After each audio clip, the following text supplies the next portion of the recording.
Avant de commencer, abonne-toi à Para TV et partage cette vidéo. N'oublie pas de liker et de laisser ton point de vue en commentaire.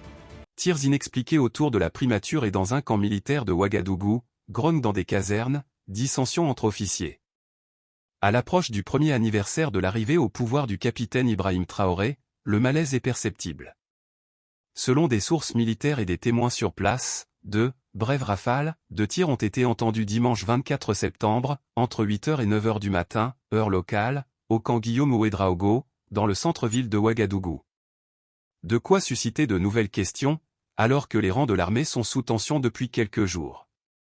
Comme l'avait rapporté Jeune Afrique, des mouvements d'humeur ont agité plusieurs casernes dans la soirée du mercredi 20 septembre avant d'être finalement contenus, notamment le camp Sangoulé-la-Misana, un autre camp important de la capitale, ou encore celui des forces spéciales, à Camboinsin.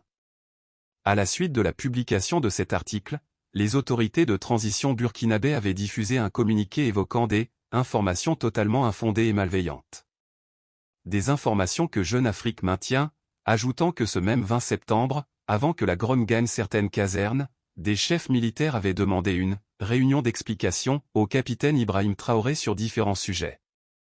Parmi eux, sa décision d'envoyer des contingents au Niger contre laquelle nombre d'officiers protestent, les conditions de vie et le ravitaillement des troupes, ou encore l'inhumation à la sauvette des soldats morts au combat.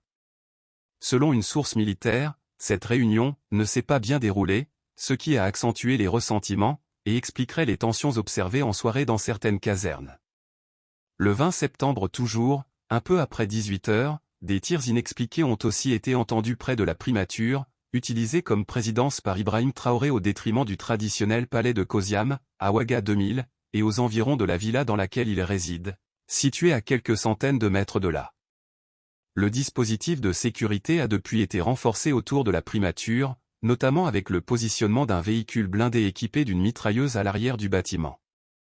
À l'approche du premier anniversaire de son accession au pouvoir par la force, le 2 octobre 2022, le capitaine Ibrahim Traoré redoute des tentatives de déstabilisation.